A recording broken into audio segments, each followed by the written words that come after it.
bien, tal como lo hemos anunciado, ya se encuentra con nosotros la candidata presidencial Keiko Fujimori, ahora como contendora en una segunda vuelta. Muy buenas noches, señora Fujimori, muchas gracias por estar con nosotros. Buenas noches, Rosana, muchas gracias por la invitación. Este ha sido un fin de semana de sorpresas, no solamente por el tema de los resultados, sino por la columna que escribió ayer Mario Vargas Llosa, que podría considerarse pues el líder histórico del antifujimorismo durante 30 largos años, y terminó expresándole su respaldo. Es cierto que dice el mal menor, pero igual hay un respaldo. ¿Cómo lo ha tomado usted? Con profunda gratitud. Creo que el señor Mario Vargas Llosa entiende perfectamente la situación tan difícil por la que está atravesando nuestro país. No solamente estamos enfrentando la pandemia, una crisis económica terrible, sino ahora también la amenaza de que el comunismo entre a gobernar nuestro país. Y yo creo que frente a estas circunstancias tan complejas y tan dramáticas, el doctor Mario Vargas Llosa ha tomado una decisión que muestra su responsabilidad y su amor por el Perú, más allá de las discrepancias históricas que todos conocen y conocemos, de 30 años de diferencias entre él y mi padre, y ha escrito una carta de respaldo, lo cual agradecí inmediatamente. Pude conversar ayer por la tarde. Bien, pero inmediatamente después de eso se conoció también que usted lo llamó por teléfono, ¿no es cierto? Fue fácil, fue difícil, inmediatamente cómo lo hizo, pero además, ¿a qué se comprometió con él? Cuando yo leí el comunicado, me entró la duda, ¿no? Si es que era un comunicado real o no. Inmediatamente conversé con alguien del equipo para que le consulte a un abogado que sabemos que es cercano a él. Y sí, nos comunicaron de que era real, y entonces se le avisó que a mí me gustaría pues hacerle una llamada. Y no pensé que me iban a contestar en el momento. Y me dijeron que sí, que él estaba a la espera de mi llamada, justo antes de que yo entrara a mi actividad en el mercado de plátanos. Y procedí a llamarlo, así sin más, y tuvimos una conversación muy cortés, muy respetuosa, y lo que yo le dije al doctor Mario Vargas Llosa, que lo dije además también luego con los medios de comunicación, ratificar mi absoluto respeto, como siempre lo he hecho, con la democracia, con la libertad de expresión, con la independencia de poderes. Él se alegró mucho de escuchar esta ratificación y me deseó suerte. Bien, bueno, eso digamos es un paso importante en el sentido de que lo que usted está planteando es el gobierno como del reencuentro, ¿no es cierto? Pero también sería importante entender a qué se refiere realmente, cómo se aterriza, porque a veces las palabras pueden sonar muy bonitas, pero lo que uno pide son los hechos que efectivamente coincidan con esos títulos. Ayer vimos también en un medio escrito un análisis de cómo va a estar dibujado el próximo Congreso, y soy consciente que entre el señor Castillo y quien habla no llegamos a más de 30%. Ninguno. ¿No? En mi caso he obtenido 13.4% en esta primera vuelta, y esta fragmentación nos lleva a reflexionar mucho de cómo tenemos que trabajar, no en esta elección, sino con miras a los próximos 5 años.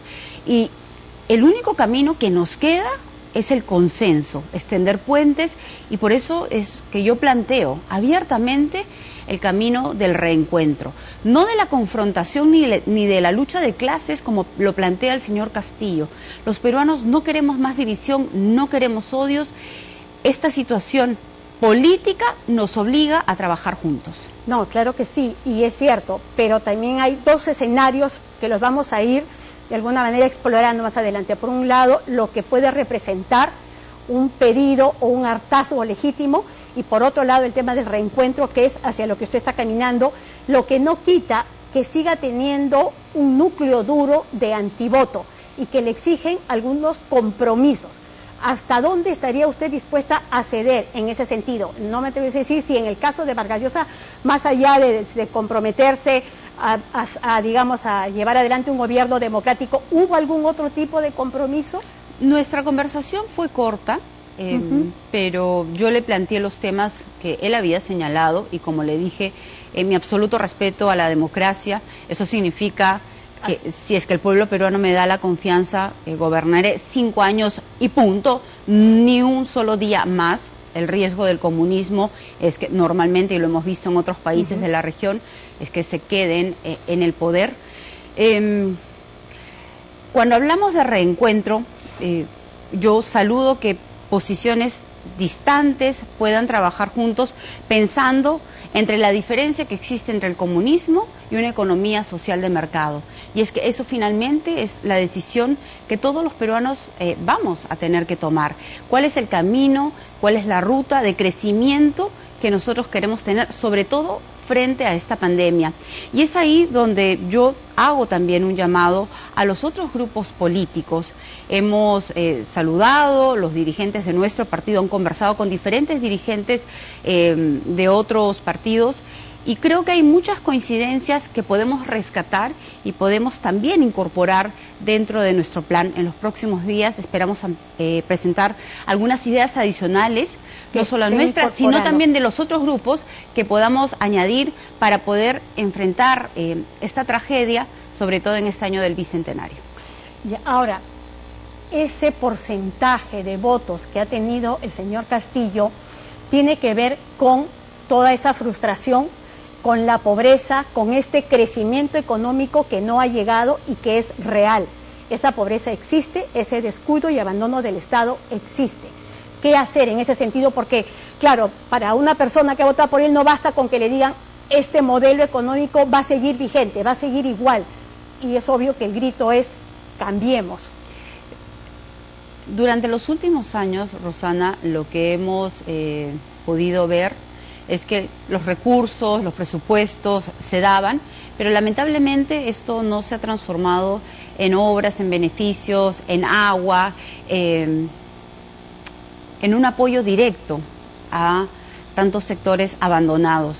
Esa indiferencia de parte del Estado ha sido uno de los factores, pienso yo, que ha llevado al señor Pedro Castillo, sin duda, además de su propia campaña, ¿no?, a tener ese respaldo.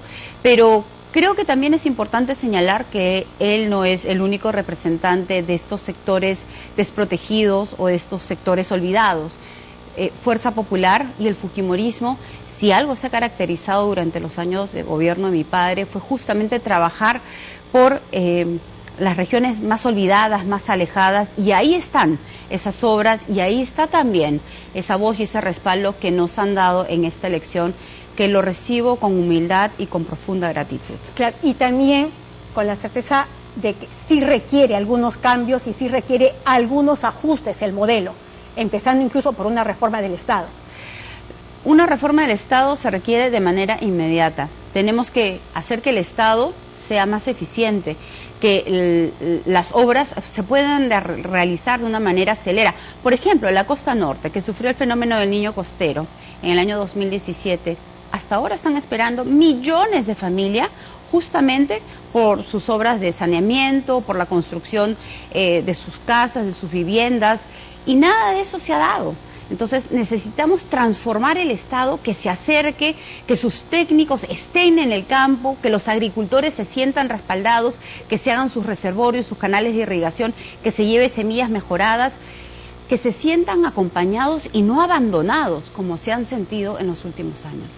El tema judicial es un peso fuerte, es una mochila, en este caso ya no de su padre, es una mochila suya, pero además se ha dado la situación de que lo que ha dicho por lo menos el fiscal José Domingo Pérez es, en el momento en que sea elegida, todo va a quedar simplemente en suspenso, no va a pasar nada, no se va a mover una línea más de este caso, y además hay el temor, por supuesto, de que desde el poder pueda haber algún tipo de presiones en el Poder Judicial y en la Fiscalía.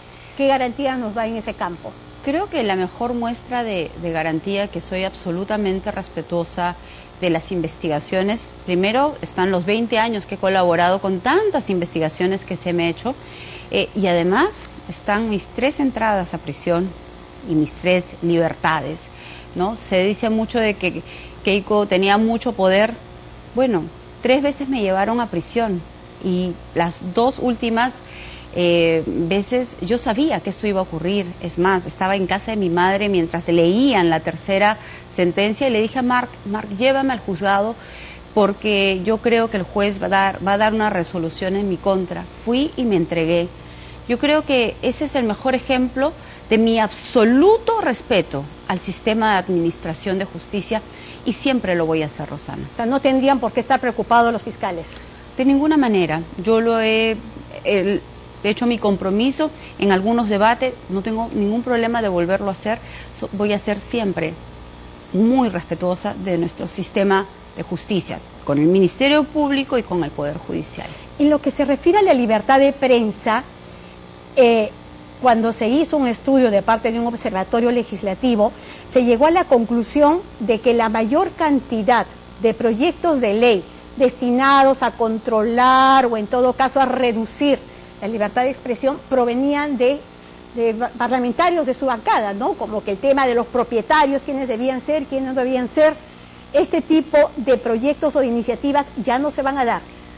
Rosana, ahí también creo que mi mejor carta de presentación de mi relación con la prensa está en los últimos 30 años. De mí se ha dicho de todo y hay cientos de portadas, algunas de ellas injuriosas, con información no real, pero jamás en estos 30 años he puesto una denuncia o una queja.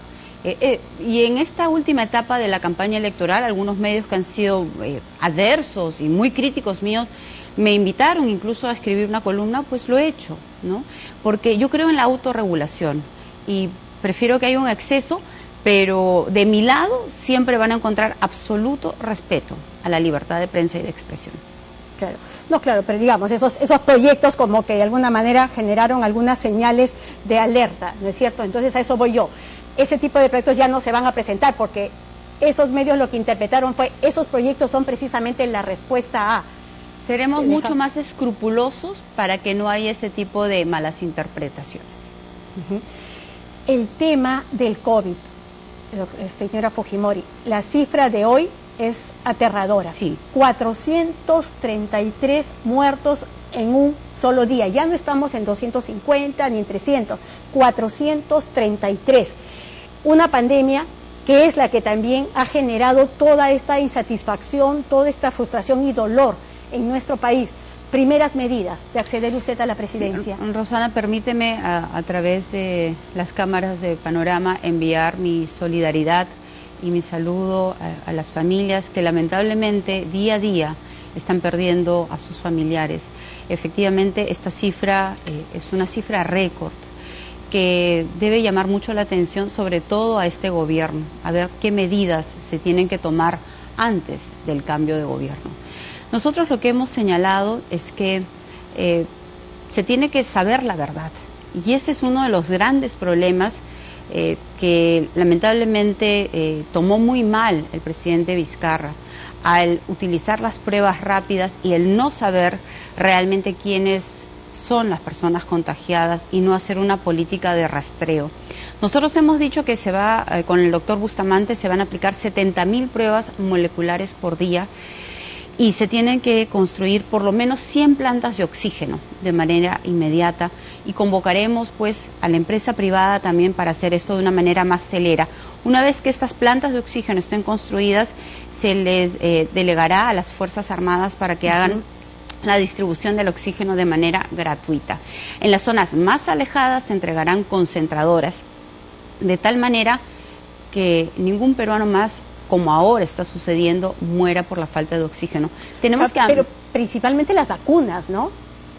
Sí, tenemos que además ampliar la atención primaria, ¿no?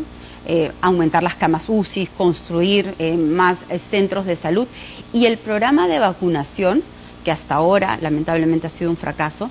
Tenemos que convocar la suma de esfuerzos. Nosotros hemos señalado, están las iglesias, están los gobiernos regionales, que es más, han presentado una demanda al Estado para poder participar, está la empresa privada que quiere colaborar de manera gratuita. Entonces, lo que tenemos que hacer es eso, dejar nuestras taras ideológicas y poder sumar los esfuerzos de todos, y nosotros planteamos que este año todos los peruanos van a ser vacunados. En el caso de un futuro gabinete, sé que estamos, ¿no?, saltándonos varias etapas, pero justamente cuando se está hablando de reencuentro, un compromiso podría ser un gabinete integrado por miembros de otros grupos políticos. Sí, no solamente de diferentes grupos políticos, lo que se debe priorizar es la convocatoria de expertos, de técnicos, más allá. Y con muñeca política, porque también hemos visto que cuando son muy técnicos tampoco ha funcionado tan bien. Sí, yo creo que tiene que haber una combinación de ambos, ¿no? Los que tienen experiencia política y también los que tienen experiencia técnica. Esa combinación será fundamental. Nosotros hemos dicho que no vamos a ver los colores políticos, sino convocar de acuerdo a esa capacidad, a esa experiencia y ese desprendimiento. Todos tenemos que sumar esfuerzos, y no será un gabinete naranja, no, será un gabinete abierto, de muchos colores, porque creo que eso es lo que necesitan en estos momentos todos los peruanos. Y si me permite, Rosana, tenemos que hablar no solamente de salvar la vida, sino también salvar la economía. Y yo creo que uno de los errores de este gobierno es haber generado tantas restricciones que lo que genera es que los peruanos estén en la calle. Estas restricciones lo que genera es más desorden. Nosotros lo que planteamos es un Perú abierto, pero un Perú abierto ordenado, con protocolos, con nuevos horarios, que permita generar más puestos de trabajo, que los emprendedores sigan haciendo más empresa, porque nosotros apostamos por la empresa privada, ¿no? Mi contrincante lo que pretende es expropiarlos y estatizarlos. Nosotros no, nosotros apostamos por esa inversión privada, micro, pequeña, mediana y gran empresa. Pero lo que falta es esa claridad de entender que el problema no es la actividad económica, el problema es la aglomeración. Y entonces tenemos que ordenar nuestro país para evitar estos contagios. Claro, y parte de ese ordenamiento también está, ya a partir de mañana, por ejemplo, se va a tener que ir con una careta facial a todos los centros comerciales, ¿no es cierto? Esto precisamente, imagino, por las cifras que se están dando, sí, a todos los supermercados, y eso es algo que hay que tomar nota, ¿no? Sí, y ahí una reflexión final, creo que es importante que se hagan campañas educativas, ¿no?, para advertirle a la población que siempre tiene que llevar puesta su mascarilla, hasta qué nivel lo tienen que utilizar, si es que salen a la calle también utilizar la careta facial.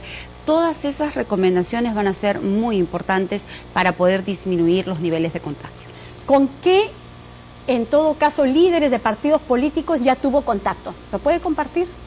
He tenido contacto con varios de los líderes, prefiero no mencionar los nombres porque, digamos, este intercambio de ideas ha sido de una manera confidencial, pero aquí también me gustaría precisar, Rosana, que en estas conversaciones lo que ha quedado claro para ellos y para nosotros es que no estamos buscando alianzas partidarias, lo que buscamos es coincidencias de qué manera vamos a enfrentar la pandemia, y ha sido grato poder conversar con muchos de los ex candidatos presidenciales, y además dentro del equipo de Fuerza Popular sé que están conversando con diferentes dirigentes.